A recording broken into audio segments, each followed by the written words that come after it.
Good morning. This is a vibrant and busy time at First Unitarian Universalist Church of Austin.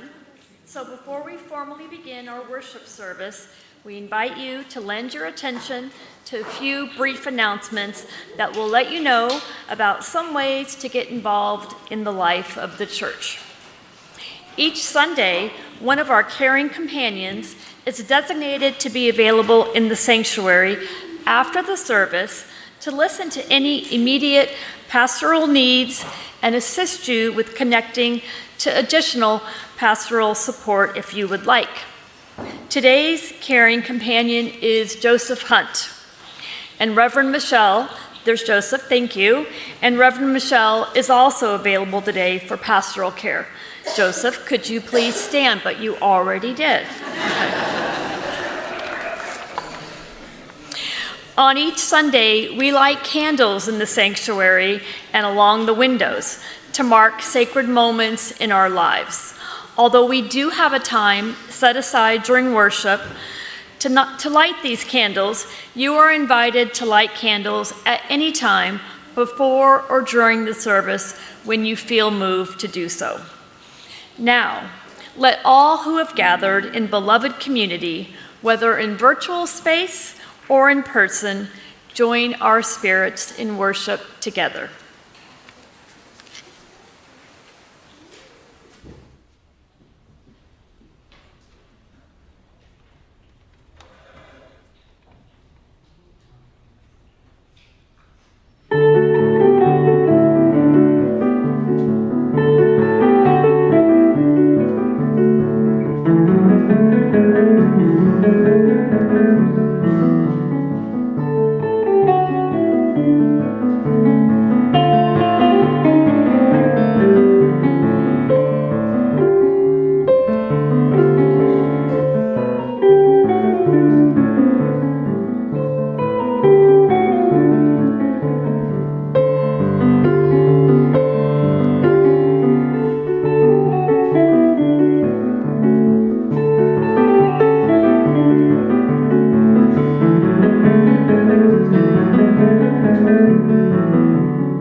Good morning.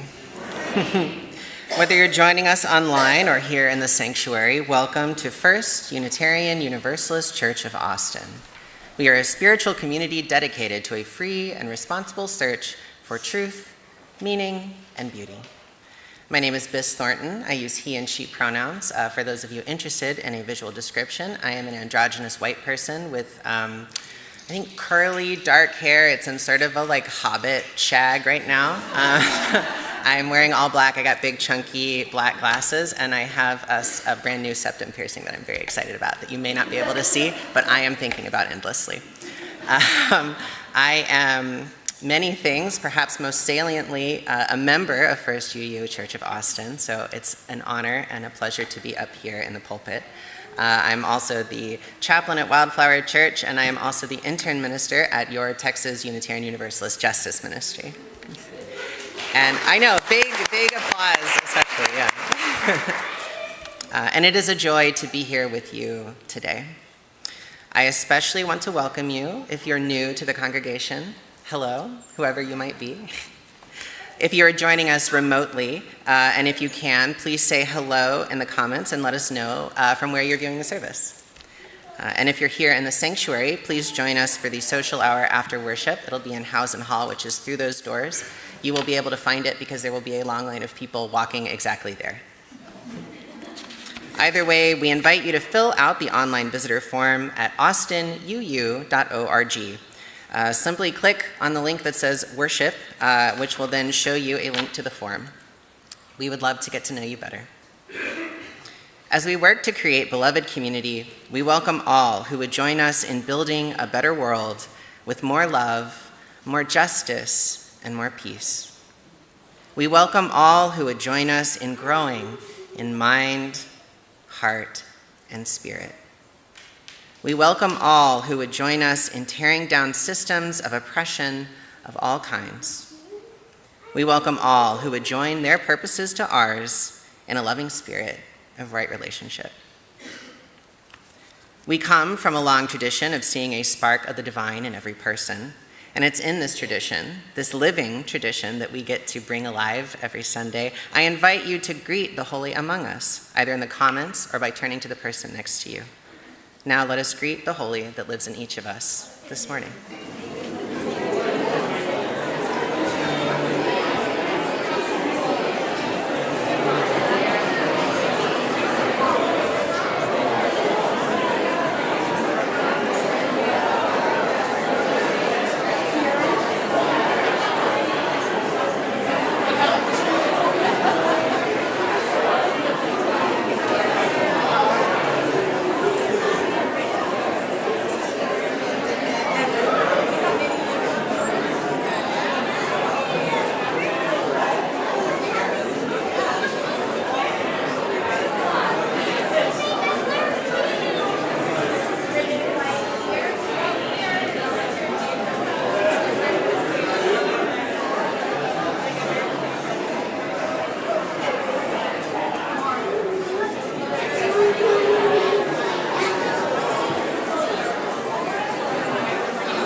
I didn't introduce myself earlier. I'm Celeste Padilla. I'll be your lay leader today.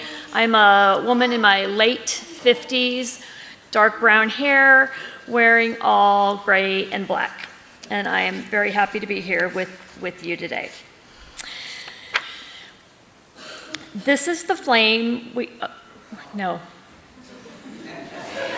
And at any point, you can throw something at me, or you can say, wait, you did it wrong. Bis and I have already agreed. We haven't done this very often recently. So yes, at any point. As long as whatever you throw at me is soft. Okay. Please join me in saying the words to light our chalice.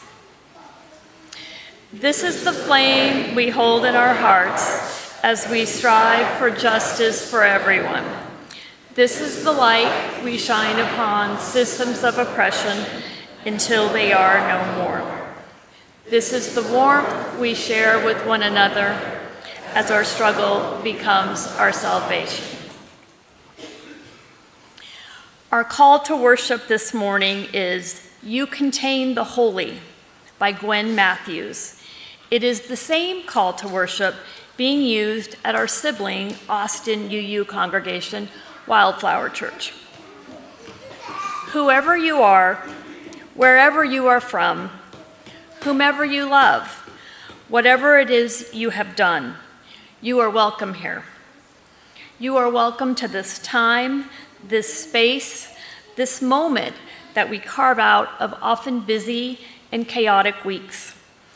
You are welcome to this time for collective breaths, for words, for music, for lighting candles, and for us to simply exist here together. The essence that is you, that spark of life, is in your body, is of your body, and it is, you are divine. In other words, you contain the holy within you right now.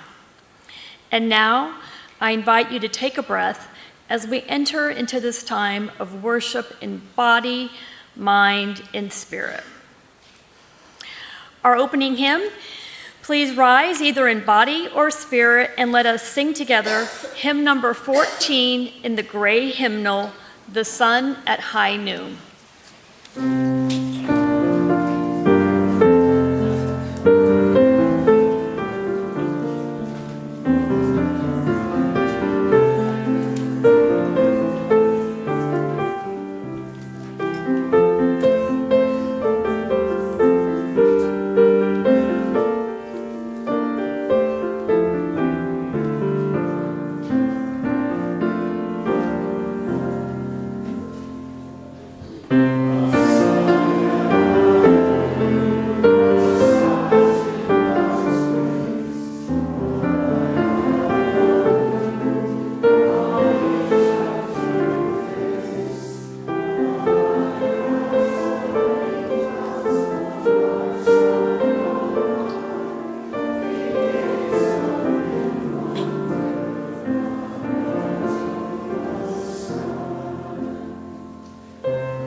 One of the things that binds First UU together as a religious community is that the congregation has a common purpose. For First Unitarian Universalist Church of Austin, that common purpose is the mission. The congregation wrote it together and put it on the wall in the sanctuary, right over there.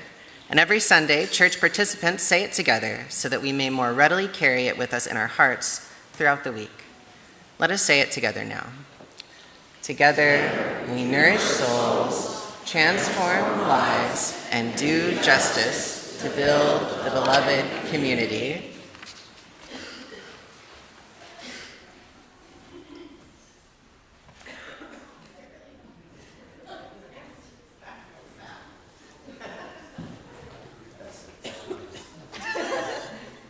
Is there a stand we can use? Maybe not. Maybe I'm holding it. You're holding it. It's really great. You're holding it. It's okay. Printer wasn't working. We're just going to hold it. This is a special song that we're bringing back for a special person.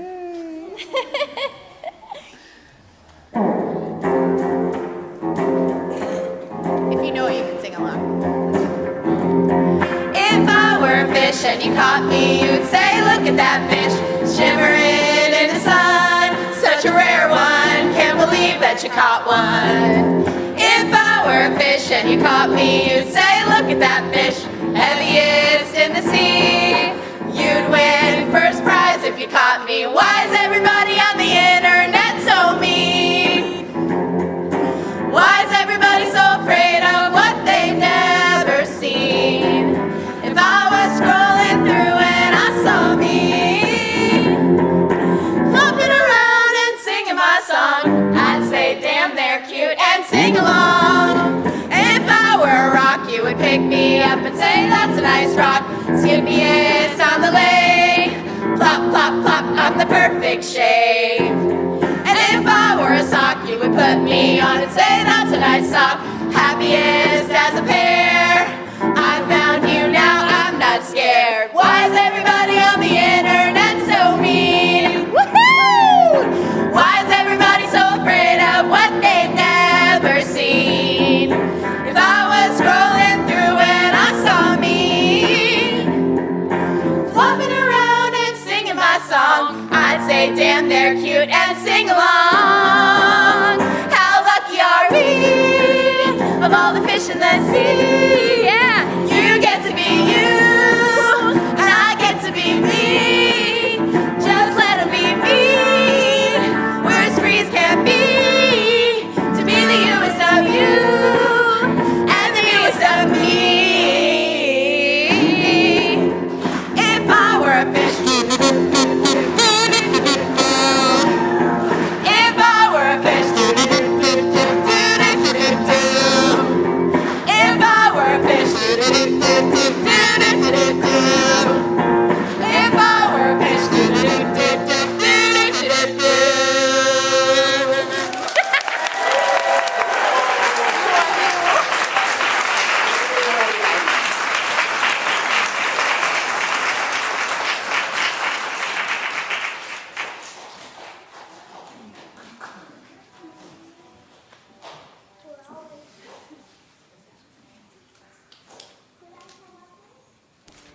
Good morning. My name is Kinsey Shackelford, and for a few more hours, I am the manager of religious education. I use she, her pronouns. I'm a white 30-year-old woman with a stripy sweater, jeans, and blonde hair pulled back. And I would like to invite all the children or anyone who would like the best view of the pictures to come on up. We're going to read the story for all ages. Whoa, that was cool.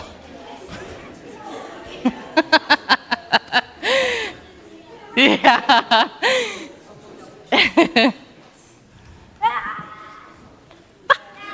Hi. All righty. Oh, we're so excited. I love this. Yeah. Alrighty, y'all. So this is a story about being uncertain about new beginnings. We are about to be in a brand new year. Raise your hand if you already knew that. Raise your hand if that's a surprise to you. Yeah, came really quickly. And just because we don't know what's coming doesn't mean that it's bad. It's okay to be a little bit scared. But it can still be good. I don't know is a fertile place. This is What the Road Said by Cleo Wade. Can everybody see? The road doesn't say anything. It's almost like the road is speaking to you, but there's no letters on the road. That's a good distinction. All right. What the Road Said by Cleo Wade. Have you ever wanted to go in a different direction? Have you ever wondered if there was something more, something out there, something just different? I did too. Then one day I was walking my usual way home when, out of nowhere, for no reason at all, as if it were magic, a road appeared. I could not believe my eyes. So I walked over to it and I said to the road, "Where do you lead?" The road said, "Be a leader and find out." "How do I start?" I asked. The road smiled and said, "You have already started." "Well, what happens when I get there?" "We have just begun," the road said. "Do not skip straight to the ending. Enjoy the beginning and the middle too."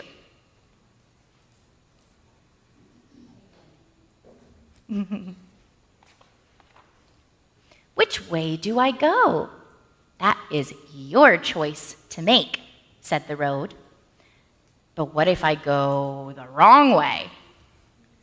The road curved a little, almost as if it were giving me a hug, and said, "Do not worry. Sometimes we go the wrong way on our way to the right way."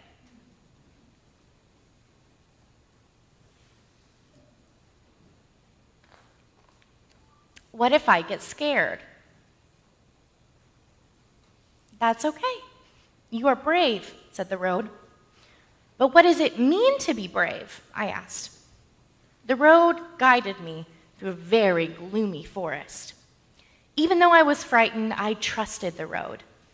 And as I took one step, and then another step after that, the road gently whispered, "Being brave is when you are afraid of doing something, but you do it anyway. Do not let what scares you keep you from continuing on your path." See that big scary forest? You don't think it looks scary. That's fair. "Will I always move forward?" "Not always," said the road. "Why not?" "Because sometimes you will stumble backward, and sometimes you will stand still. What if I fall? Everyone falls at some point, said the road, but I will always be there when you land.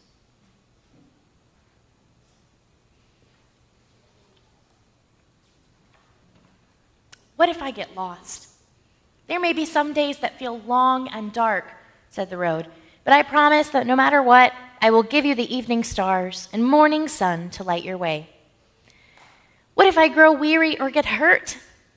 I will give you trees of all shapes and sizes to shelter you when you need to rest and heal, said the road.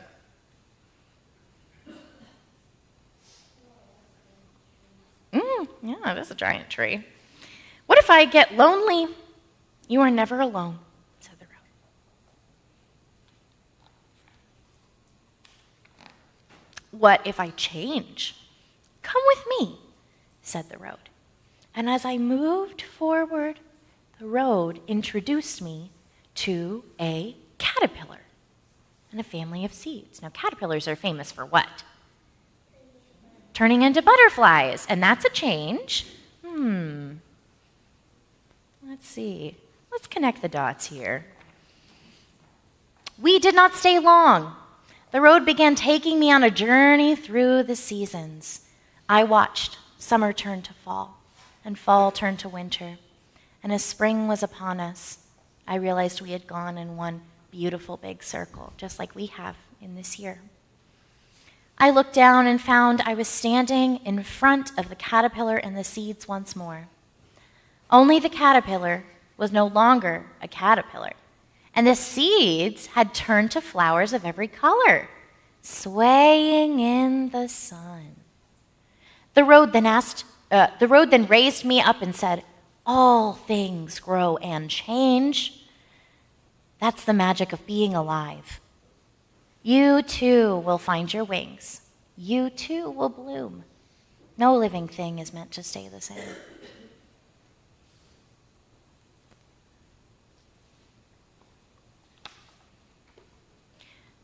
What if I need help on my journey?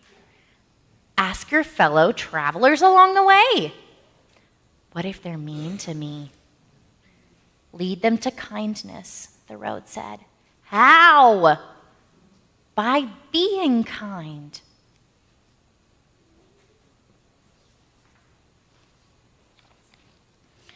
What if they want to fight?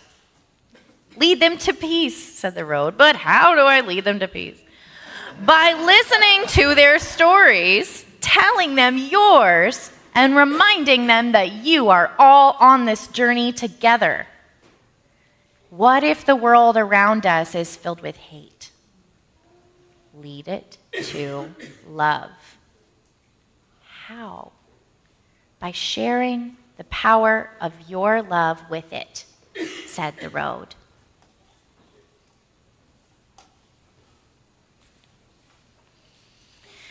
Okay, but what if something unexpected happens? Keep going. What if there are mountains that feel way too tall to climb? What if there are rivers that feel way too wide to cross? What if I get my heart broken? What if I feel stuck? What if giving up is easier? Keep going, keep going, keep going, keep going, said the road.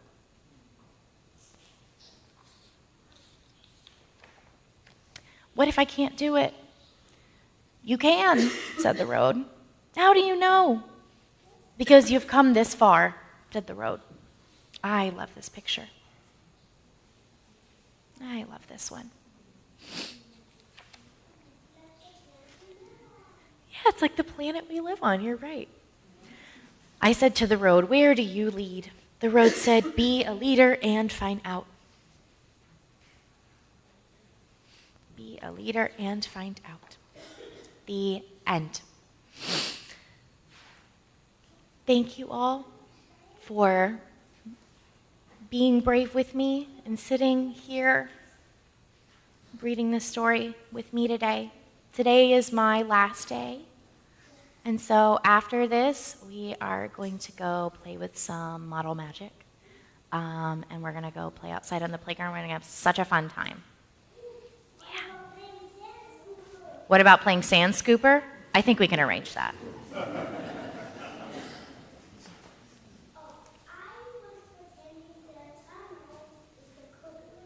Okay. Yeah, I think we can do that too. And the sand are the bees? Oh, beans! Silly me. All right.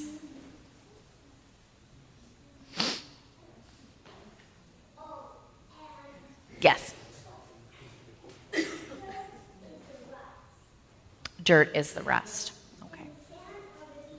And the sand are the beans. It's making sense now. Yeah, it's all coming together. All right. Let's. All want to stay up here. You are welcome to. We have a gift to give to Kinsey from the church to say thank you for everything you have done for all of us for all of these years, for your gifts of love and of teaching and leading us down the path of growth. We love you so much, and we're going to miss you so much. So open it so everyone can see. Oh, God. Okay.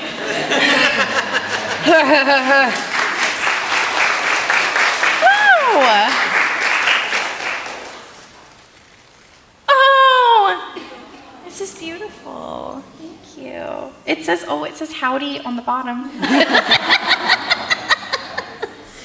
So this gift is partly in thanks to Bis and Evan, who told me that I should go to the Holidays craft market. Oh. Where I found this and had just put it down and moved a few tables away when all of a sudden Sterling and Kinsey show up behind me. I managed to hide it just in time, as you can see by her surprise this morning.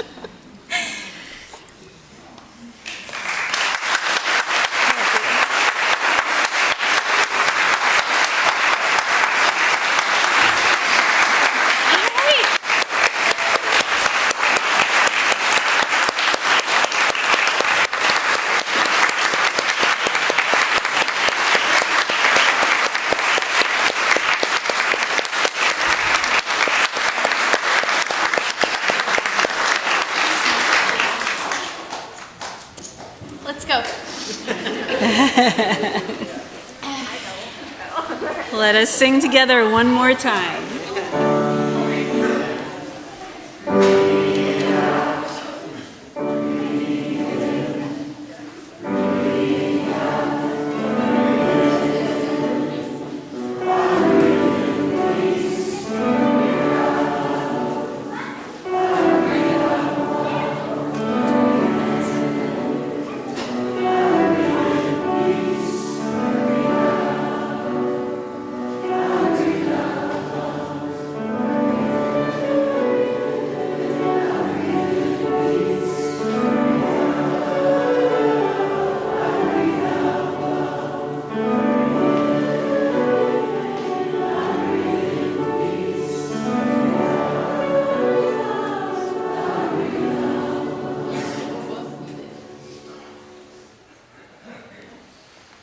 This is the time during the service when we commit to the mission and ministries of this church by making an offering.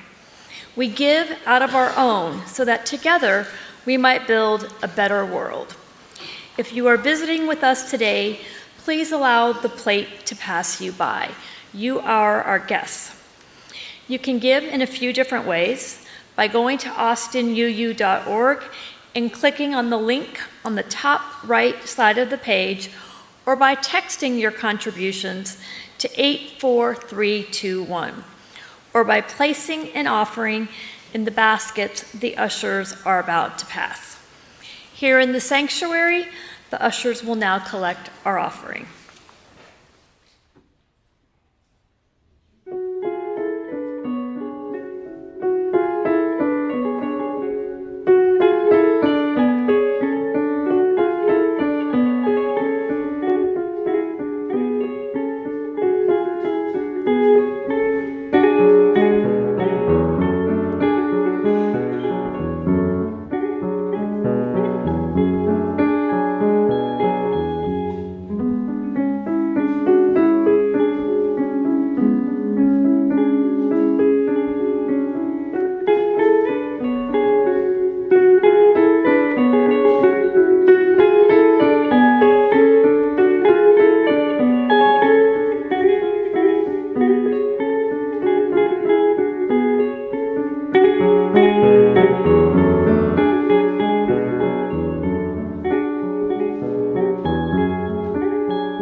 Your offerings have been given in love, and your offerings have been received with gratitude. Our centering reading this morning is a poem by Ada Limon called While Everything Else Was Falling Apart. In the Union Square subway station nearly 15 years ago now, the L train came clanking by where someone had fat sharpied a black heart on the yellow pillar you leaned on during a bleak day, brittle and no notes from anyone you crushed upon. Above ground, the spring sun was the saddest one, doing work but also none. What were you wearing? Something hopeful to show the world you hoped. A tall man was learning from a vendor how to pronounce churro. High in the sticky clouds of time, he kept repeating churro while eating a churro. How to say this made you want to live? No hand to hold, still here it was. Someone giving someone comfort, and someone memorizing hard how to ask for it again.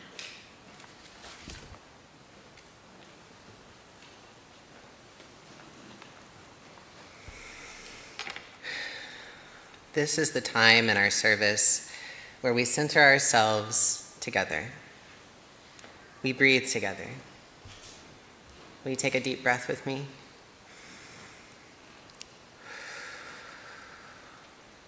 Lately, when I've needed a breath, I need a stretch too. So feel free, take a stretch with me. This is your home.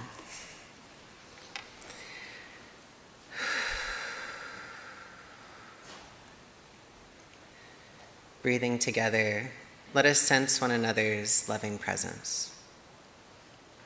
Breathing in and breathing out, we follow our breath to a deeper place inside, a place of greater wisdom, a place where the spark of the divine resides within each of us.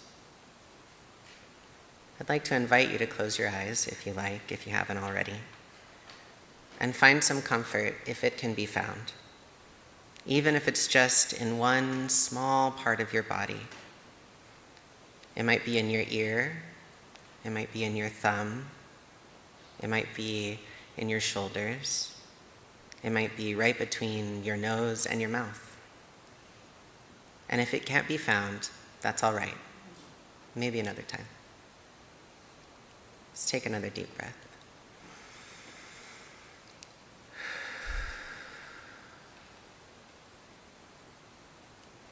Now I'd like to invite you to imagine a flaming chalice. Maybe you can see it in your mind's eye. Maybe you can smell its fire burning. Maybe you can feel the heat that it gives off. Maybe you simply feel the idea of a chalice. Do you imagine the chalice from the church here behind me? Do you imagine a wooden stand with a candle on top? Do you imagine one made out of plant pots painted bright colors? Do you imagine a metal goblet with a candle inside? Or something else? There are no wrong ways to imagine a flaming chalice. Yours is unique, and yet it is also much like all the others imagined by your neighbors all around you. It's like a wildflower, and we're a field of flowers. Let's take a breath together again.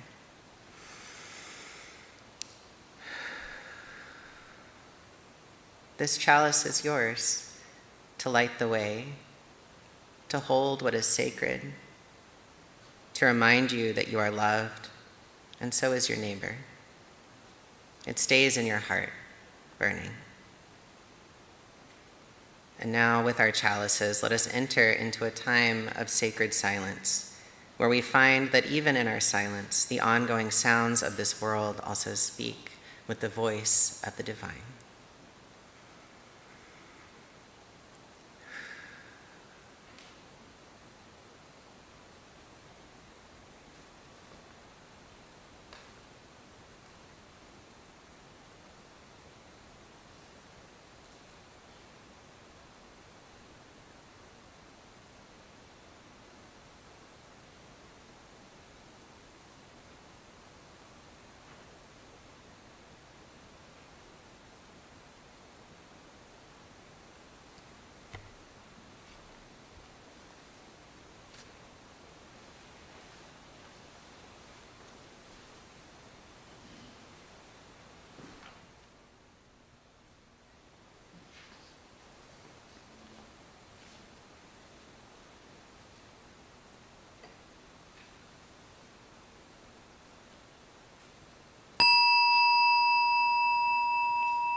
I would like to invite you all into our time of candle lighting and begin by remembering each other, remembering all of us in this beloved community, those of us who are experiencing the many joys of life, as well as those of us who are experiencing the many losses of life. I would like us to especially remember Scott Buckey, who died this past Thursday,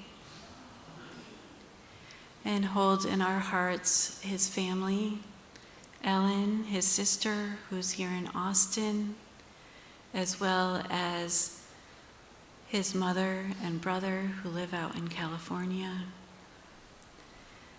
and all of us who all loved Scott and saw him as almost a fixture in this church. He was always here, always doing, always loving, always giving, always present, and had such a big, huge heart. He will be so dearly missed. I also want to share with you that we will be planning a memorial service for him soon, and we'll let you know exactly when we have those details.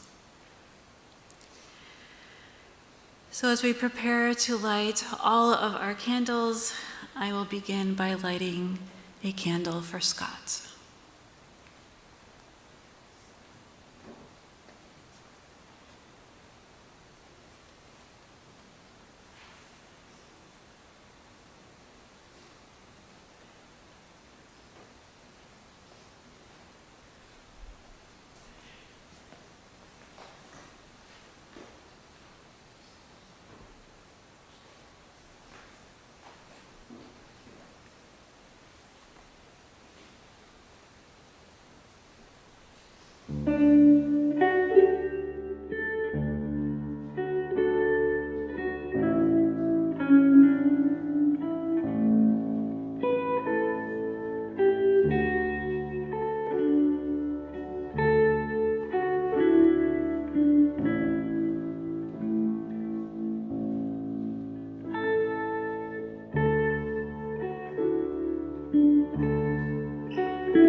Before I start preaching the sermon that I have here in front of me,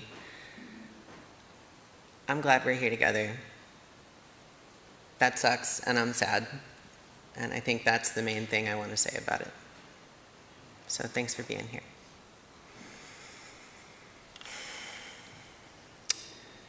Good morning again. And I'm still Bis, and it's still wonderful to see you.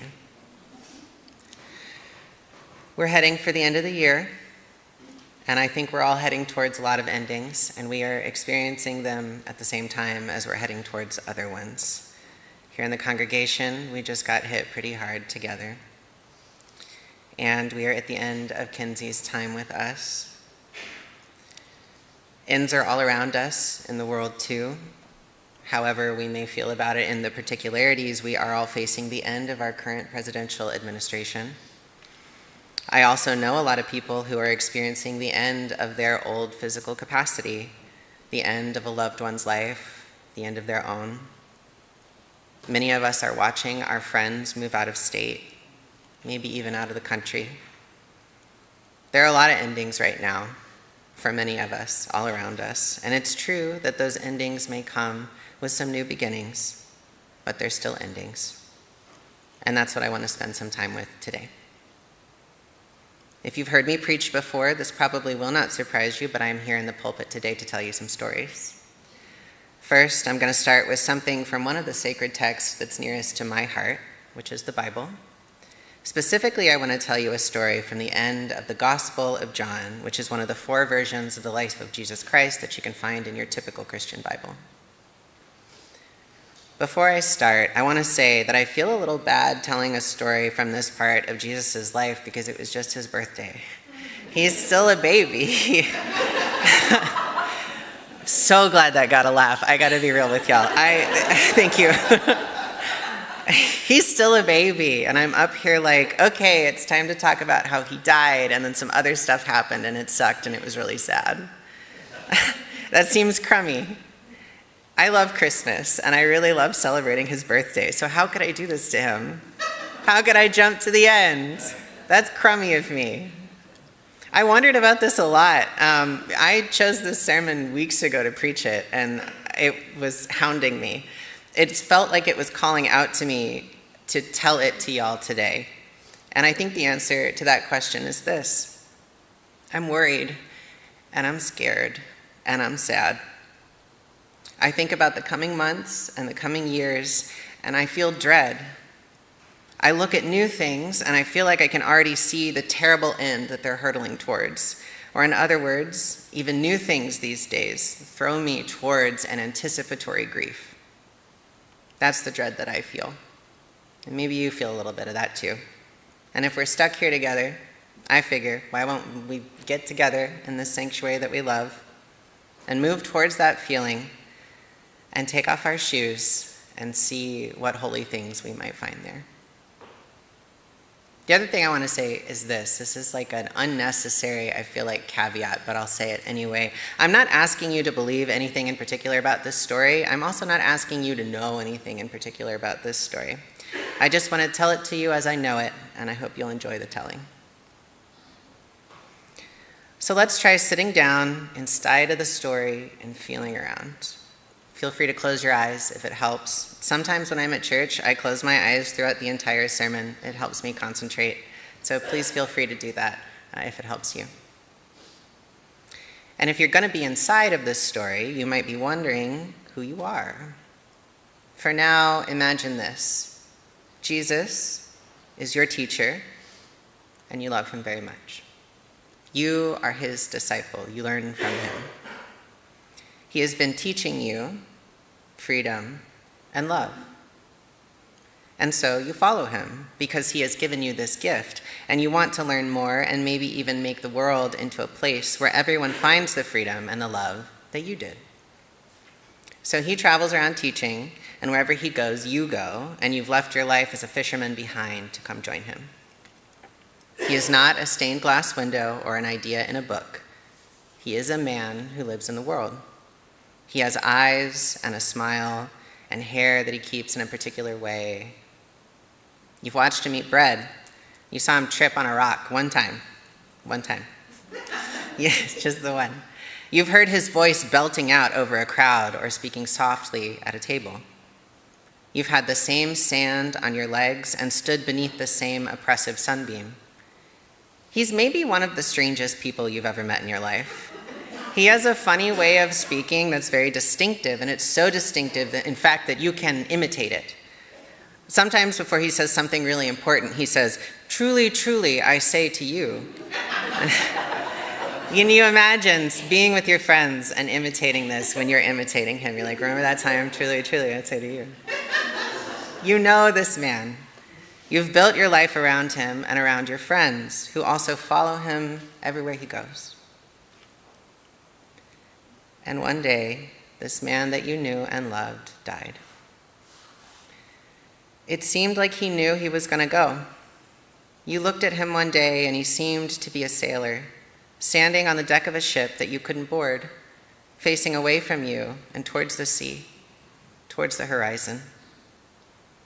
And he didn't pass away gently. He died by a violence so present and so unspeakable that you can hardly bear to think of it at all. It was an act of violence by the state that surrounds you at every moment, and yet somehow you always slipped out of its fingers until you didn't. And it cut down your friend, your strange, lovely, wise, funny friend. And then you saw him again after he died, and you thought that maybe he was visiting you to say goodbye the way that ghosts sometimes do. But then your friend saw him too, and he told you to tell each other that you had seen him. And then he appeared before one of you with all of his wounds on display, and when you reached for him, your arms didn't swing through the air. They met his familiar frame, his warm body, that body that you know because you know him. You can't believe what's happening. He's back. But he still has that look, like he's going away, that you had assumed was about his death. He looks at you sometimes now that he's back, and he sees you so hard, it's like he's holding you with his eyes. And then he turns away, and there's that look again, and he becomes distant. And after a while, none of you see him for longer and longer periods of time, and you can't bear to lose him again. But somehow you know it's ending, and he has to go. So one day, you're out with your friends on a boat, fishing, like the old days. The water is sloshing up against the boat. You feel the gentle rocking and the wet nets against your palms. Your outer clothes are folded in the boat so that you don't get them wet. And so the sunbeams are hitting you directly. You feel their heat. The old familiar sensations of your life. You used to do this before you knew Jesus, but it's different now. You've been changed. A hero can never go home again, and fishing doesn't feel like it used to. But still, you have to eat. And you do love your friends. You're always good at fishing, so you might as well fish together. Here's a reveal. You are someone specific in this story. Maybe you want to know who you are? I do. I feel like I'm asking it constantly. Well, you could be anyone in this story. But for now, you are a disciple whose name is Peter. You're in the boat with 6 other people. You're in the boat with 6 of your friends. You're in the boat with Thomas, who demanded to see Jesus' wounds when he returned from his death. And you're in the boat with Nathanael, who initially laughed when he heard where Jesus was from, saying, "Can anything good come out of Nazareth?" But he agreed to find out. And you're also with the sons of Zebedee and 2 other disciples. And one of the disciples in the boat is a man who the gospel never names. It only calls him the beloved disciple. So you're Peter, and you're with your friends. And you're all throwing your nets over the side of the boat, and you aren't catching a thing. The day turns into night, and there's still no fish. Maybe fishing is too different now. Maybe everything's too different. How do you get into the flow when you know that your dead friend is back, but he's fading like the light of this wasted day, and soon he'll be going somewhere that you can't go? The dark oppresses you like those sunbeams you shared with him, but this time he isn't here. Dawn starts breaking over the hills. On the shore, someone shouts at you, "Children, you haven't caught anything, have you?" One of you, maybe a little mad, shouts back, "No, we haven't." And the stranger on the shore says, "Try the right side of the boat." So since nothing's going right anyway, and you might as well listen to a stranger who is maybe making fun of you, you all throw your nets over the right side of the boat. And you can't believe it. A flurry of splashes, the sea is boiling over in just one spot. Your net is too heavy to lift into the boat. Your day was not wasted at all. The net is full of fish. And before your heart is completely sure, you hear the beloved disciple begin to speak, and his confidence lights you on fire as he says, "It's him." In a burst of confused energy, you put all your clothes back on and you throw yourself into the sea, splashing wildly as you scramble for the shore, while everyone else pulls the net into the boat. You don't care about the fish. This is the end. You know it is, and in your heart, you're so happy and you're so scared. You can't wait for the boat to reach him. You can't waste the time. You have to throw yourself towards him instead. And as you swim, you can see him each time your head comes back up into the air. Something sparkles on the beach. He's lit a fire. Scrambling onto the shore, you see him smiling at you and your ridiculous behavior and your clothes completely soaked. And he's so radiant, like the dawn, maybe more like sunset. You realize he's already cooked some fish and he's already got some bread. He's always feeding you. And you love him more than you can stand, and you hate it a little bit because loving him is what's going to make this next part hurt so bad. He has always seemed to know what you were thinking, and this time it's no different. While everyone is on shore with you, Jesus says to you, "Do you love me more than these?" And he gestures at all of your friends, and without hesitation or stopping to wonder what he might have meant by that, you blurt out, "Yes, you know I love you." And he seems to think that's a little funny. And he says, "Feed my lambs." He waits a while, sitting quietly by the crackling fire. And then he turns to you again and says, "Do you love me?" With less shock, you respond in a more measured tone, "Yes, you know that I love you." He nods and says, "Tend to my sheep." You're trying to enjoy the dawn, which has turned into the day. You're staring at him, trying to make sure you remember for the rest of your life what he looks like right now. And then he turns to you and he says, "Do you love me?" You're wounded. You can't believe it. Of course. You're already mourning. You already know how this is going to go. You jumped into the sea for him. You shared everything with him, and he's still asking you this? You look him in the eye, heart quaking, and you say, "My friend, you know everything. You know that I love you." He seems satisfied in his mysterious way, and he says, "Feed my sheep." And then, as you wonder how you're going to find the strength to feed his sheep when he leaves, he says, "Truly, truly, I say to you," and your heart snaps to attention. You're ready for this. He says, "When you were new, you would dress yourself and go where you wanted. When you are old, you will stretch out your hands, and another will dress you, and you will go where you do not want to go." You know that he's describing your aging and your death. And as you've been staring at him, trying to memorize every line of his face and movement of his hands, because you know he's leaving, he has been holding the shape of your death close to his heart, like a child, like a lamb, carrying it to and fro until the time comes to set it down and let it walk on its own. He has been mourning you too. You are both creatures with endings, and you love him more than anything, and you love your friends who love him and love you and love each other. Your death is coming behind you, and one day you will die, and you will love him the whole time. And you will light fires on the shore, and when your friends reach you, you will have already started cooking them breakfast. You turn and see the beloved disciple. Sometimes he looks so fragile to you, and you say to Jesus, "What about him? What about that guy? The beloved disciple. He seems like the wind might take him away. He seems like sometimes he stares far away too, like he and Jesus are two travelers going the same place. Jesus looks at the beloved disciple, and then he looks back at you, and he smiles at you, and he says, if it is my will that he remain until I come back, what is it to you? What do you care? You follow me. And that's the last thing he ever says to you. And you die before you see him again. What does it mean to see the end before it comes and somehow withstand it? How can we see the end and stay without buckling under the grief and fleeing? How can we survive when things around us end? I want to tell you all about my grandmothers. Just before my maternal grandmother died, I spoke to her on the phone. I knew it was the end. I hated that I was on the phone instead of beside her, but those were the cards that we were dealt.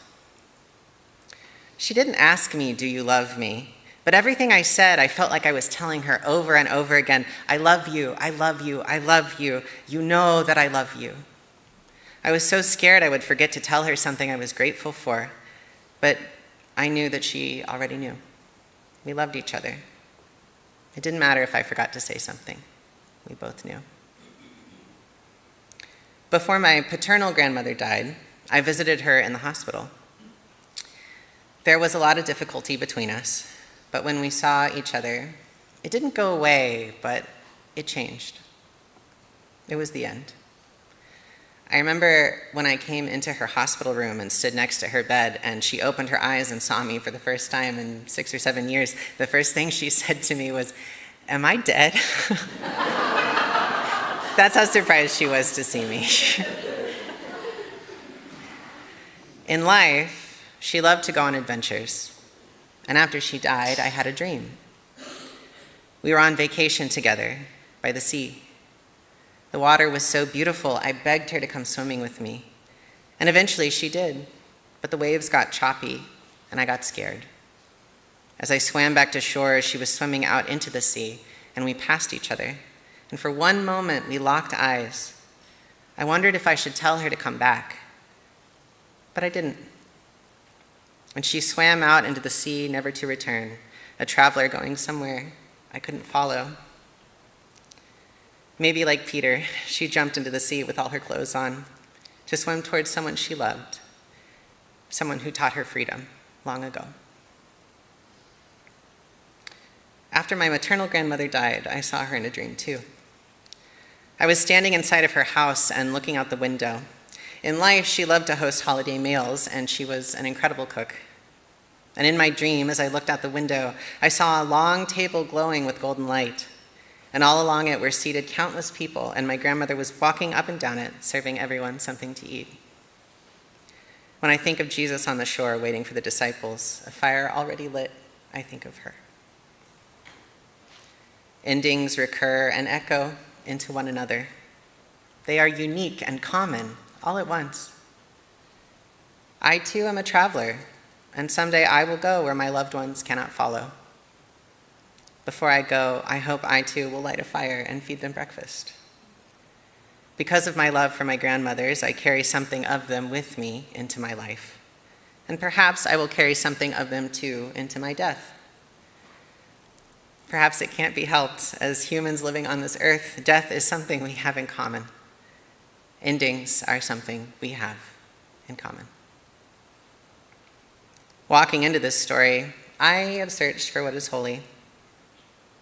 I'd love to hear what you might have found there, but I'll tell you what I did. The sea, dark and infinite. Life bubbles up in one location or another. A ship sails across it, and on the shore, a fire.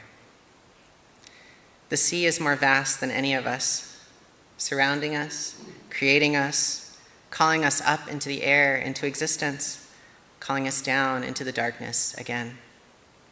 We emerge and we dissolve. And everything that we love ebbs and flows in the waves of the sea, but the sea never goes away. And so the endings come and come and come. and I will try not to be hurt when the voice rises up from the depths to ask me again and again, do you love me? All I have to do is tell the truth. Thank you. And now let us rise as we are willing and able and sing together hymn number 95 in the gray hymnal, There Is More Love Somewhere.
Please say with me the words to extinguish our chalice. We extinguish this flame, but not the light of truth or the fire of commitment. These we hold in our hearts until we are together again.